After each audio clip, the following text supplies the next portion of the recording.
out on the picket line, literally holding hands with Arthur Scargill, Mr. Speaker. It's worse than under Jeremy Corbyn. And all he's interested in doing is blaming everyone else. Can't he hear the country screaming at him, "Get on with your job"? Whilst he blames everyone and anyone, working people are paying the price. This week, his Treasury Minister said there's a society-wide responsibility for people to take a pay cut. At the same time, his Chief of Staff is trying to change the law to get bankers' bonuses increased. So come on, only one of them can be right. Is it his Treasury Minister who says every worker needs a pay cut? Or is it his Chief of Staff who says every banker needs a pay rise? Actually, Mr. Speaker, under this government, 5 million public sector workers are getting a pay rise, Mr. Speaker. We've increased the living wage by £1,000. We've increased universal credit so that people get £1,000 more. Thanks to the fiscal firepower that we have, Mr. Speaker, we're putting £1,200 more into every one of the 8 million most vulnerable households in the country. That is what we can do because of the tough decisions that we have taken, Mr. Speaker. But meantime, what we're also trying to do is cut the costs of transport, which is a big part of people's weekly outgoings, by reforming our railways. That's what we're trying to do. But he's standing with the strikers, Mr. Speaker, and lifting the cost of transport for everybody. That's the reality. His Chief of Staff says that removing the cap on bankers' bonuses is, in his words, reflective of our new approach. Pay rises for city bankers, pay cuts for district nurses. That's the new approach. Mr. Speaker, I didn't see that on any leaflets in Wakefield.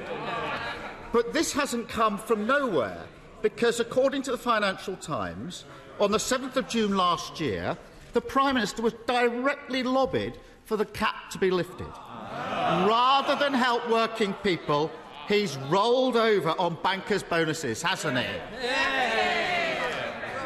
Mr. Speaker, what we're actually doing is putting, thanks to the decisions we've taken, we are putting more money into the pockets of people up and down the country, £1,200 more for the 8 million most vulnerable households. And the reason we can do that, Mr. Speaker, is because we took the tough decisions necessary to come out of the pandemic faster than any other European country. That's why we have unemployment at or near record lows, Mr. Speaker. None of that would have been possible if we had listened to him.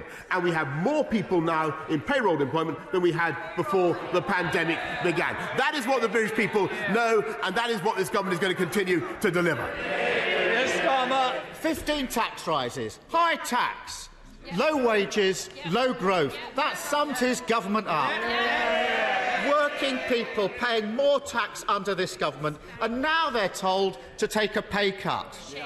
He's having meetings about increasing bankers' bonuses, but he can't find time for a single meeting to end the strikes crippling the country. Mr. Speaker, it's Armed Forces Week. Under this Prime Minister, those serving our country are facing a real terms tax pay cut. Why is his government more focused on increasing bank... Order. Mr McNeil, your voice isn't quiet. It's like mine, it carries. So the best thing to do, if you want it to carry, try standing on the terrace for a while. Mr. Speaker, it's Armed Forces Week. Under this Prime Minister, those serving our country are facing a real terms pay cut. Why is his government more focused on increasing bankers' pay than the pay of those that are running the country? Mr. Speaker, how absolutely satirical that he should talk about our support for the armed forces when we've increased our funding for our armed forces by a record sum since the end of the Cold War, and when eight of the shadow front bench actually want to get rid of our nuclear deterrent, Mr. Speaker, including the shadow foreign secretary. We're helping people up. Yes, it's true. Maybe it's true. Mr. Speaker, we are helping people up and down the country. £1,200 will be coming into their bank accounts of the 8 million most vulnerable households. The cut in national insurance will be coming into their bank accounts as a result of the steps my right honourable friend is saying. But what we're also doing is reforming our systems so we cut costs for people up and down the country. Reforming our energy markets, building a nuclear reactor every year rather than one every 10 years, Mr. Speaker, getting people off welfare into work. 500,000 people off welfare into work because we cut the time people are waiting on benefits, Mr. Speaker, and cutting the costs of transport for working people, Mr. Speaker, by delivering reforms while they're out on the picket line, literally holding hands with Arthur Scargill, Mr. Speaker. That's them. It's worse than under Jeremy Corbyn. This is a government that is taking this country forward. They would take it back to the 1970s.